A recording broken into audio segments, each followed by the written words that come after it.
Bonjour et bienvenue sur le podcast Accepte l'amour que je t'envoie. Je m'appelle Fabio et je suis heureux de partager cet espace avec vous. Bonjour. Dieu me demande de parler de qui je suis. Je sais franchement par quoi je vais commencer et où arriver. Je n'ai je n'ai vraiment pas vraiment d'idée. Voilà, je peux parler du cheminement. Je vous donne mon nom, donc Fabio Michele Elio Ercole. Ercole étant mon nom de famille. Voilà. Le cheminement,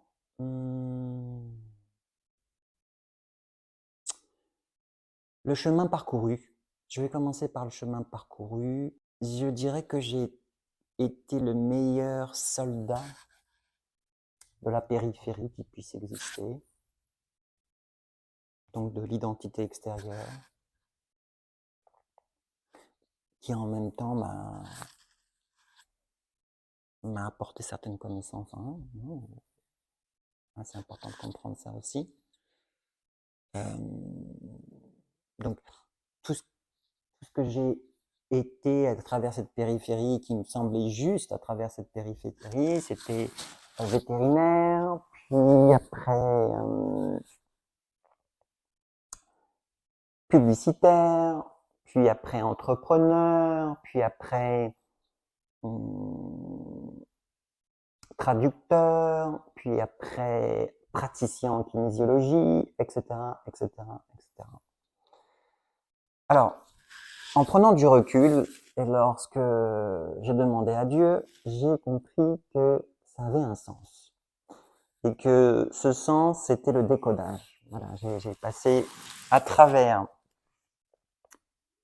cette périphérie et ces fonctions là que je viens de décrire, j'ai passé ma vie à décoder. Voilà, en tant que vétérinaire, décoder les mots d'animaux qui ne peuvent pas parler, voilà, à travers les paramètres scientifiques, etc.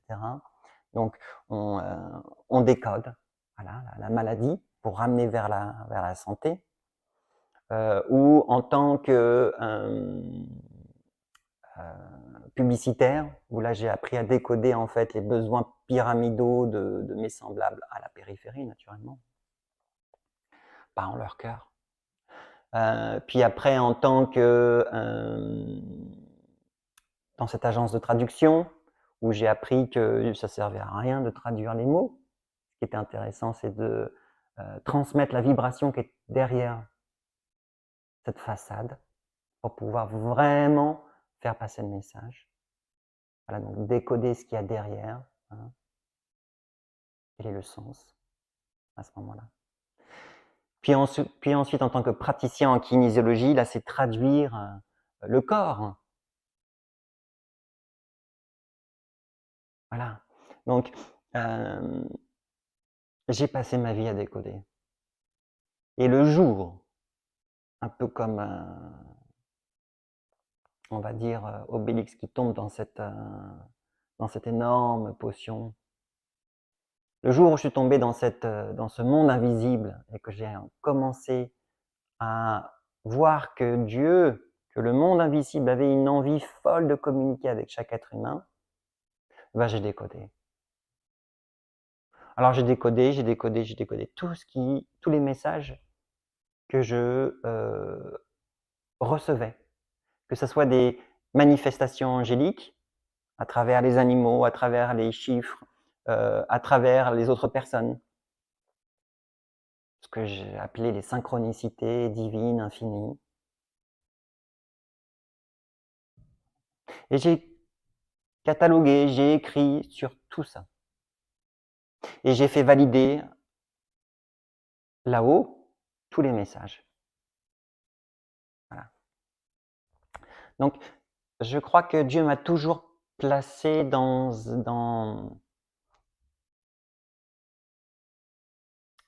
dans une sphère de décodage, dans une sphère où j'étais amené à observer, à identifier et à retranscrire le message qui était derrière. Et c'est ce que j'ai fait en fait pendant plus de 2 ans où je me suis complètement immergé dans cette sphère, j'ai plongé et je suis allé de plus en plus profond. Et en allant de plus en plus profond, j'ai découvert toutes ces manifestations angéliques et donc la présence de Dieu sur terre. Et à travers cette présence de Dieu, au fur et à mesure, je me suis rapproché de lui. Mais il m'a parlé. Et je me suis rendu compte que cette voix, je la connaissais déjà. C'était la voix qui, lorsque j'étais enfant, était déjà là, qui m'aidait à apprendre mes leçons. Et c'était la voix aussi avec laquelle, à qui je demandais souvent voilà, de me réveiller à telle heure et qui me réveillait vraiment toujours à la bonne heure. C'était aussi la voix avec laquelle je faisais le bilan à chaque fin de journée. Et il me demandait, voilà, qu'est-ce que tu as ressenti, qu'est-ce que tu as fait. Est-ce que tu aurais pu dire quelque chose qui aurait pu changer la situation, etc., etc. C'était des moments extrêmement riches. Et puis petit à petit, je me suis éloigné de cette voie. Je l'ai totalement oublié en fait, mais là, totalement oublié. Et lorsque j'ai pratiqué la kinésiologie, j'ai renoué avec cette voie. Et petit à petit, j'ai vraiment reconnecté totalement avec cette voie. Alors non seulement j'ai décodé, mais j'ai aussi écrit parce que parfois les messages étaient d'une telle clarté et j'ai l'impression qu'on me dictait des choses. Donc j'ai écrit. Voilà, c'est ce que dans le livre, par exemple, Accepte l'amour que je t'envoie, je sais Dieu. Il y a toute une série d'enseignements divins, mais il y a aussi de nombreux messages, des messages de Dieu.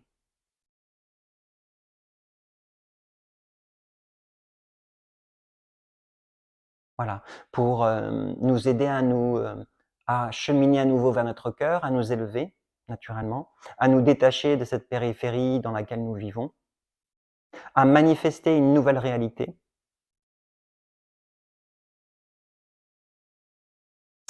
Donc tout ça, c'est oui, j'ai écrit. Ça pouvait être, je le précise, le matin, le midi, le soir, la nuit, il n'y avait pas d'heure. Hein, voilà. J'étais 100% disponible pour pouvoir écrire et pour pouvoir recevoir et pouvoir retranscrire le plus, de la façon la plus fiable possible. C'était des moments de communion. Et donc ces écrits me font vibrer au plus profond. Vraiment à l'intérieur du patrimoine sacré qui appartient à tous.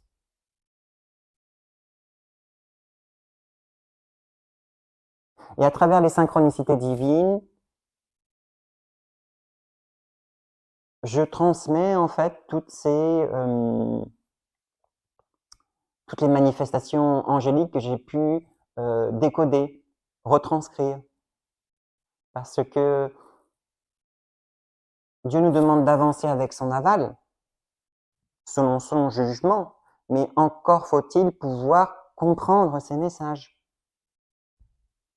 Et donc ces synchronicités, ça peut être tout autre système, hein, que ce soit clair. Hein.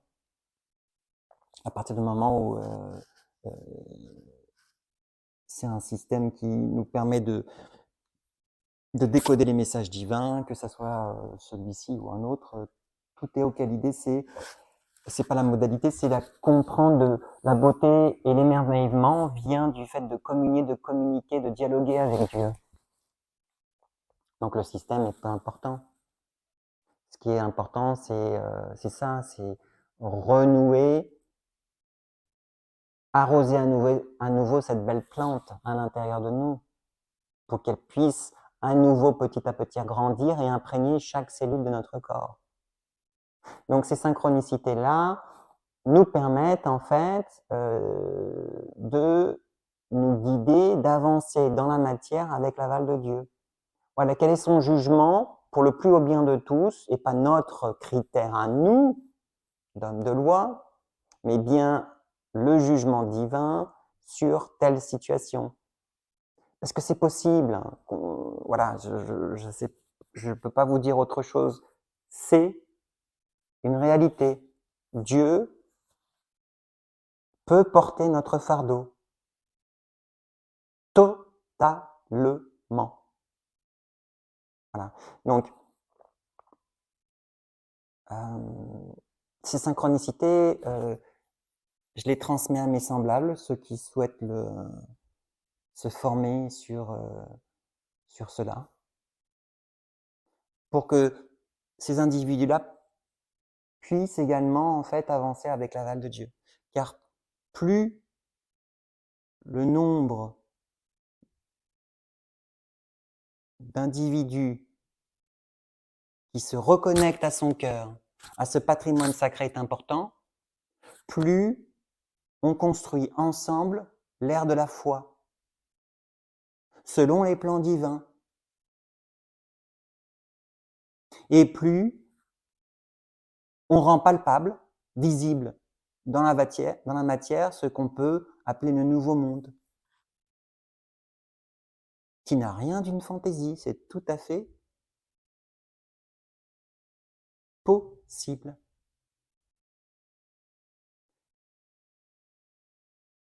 Voilà, alors c'est un peu ce que je fais aujourd'hui, c'est-à-dire transmettre non seulement tout ce décodage, là, à travers les synchronicités divines infinies, hein, c'est le nom que j'ai donné à cette sphère, à travers une formation. Et puis, j'écris, je continue à écrire et à transmettre les messages que je reçois en vue d'inspirer, d'insuffler cette énergie divine au plus grand nombre.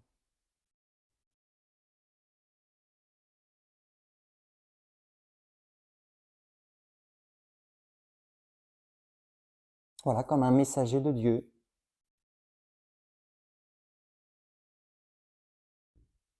Transmettre, d'abord écouter, retranscrire et transmettre à mes semblables. Et je dis bien semblables, c'est-à-dire le sang, ce qui nous unit tous.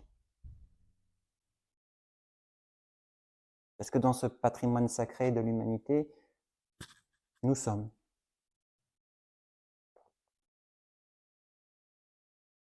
Nous sommes un. Et il n'y a aucune division.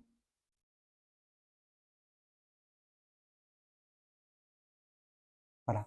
J'espère que ça vous donne quelques éléments, quelques pistes pour mieux comprendre qui je suis, le cheminement parcouru, ce que je fais ici et maintenant,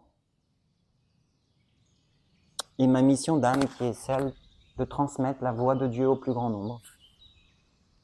C'est celle qui anime en fait chaque pensée, action et parole tous les jours. Voilà. Je vous remercie.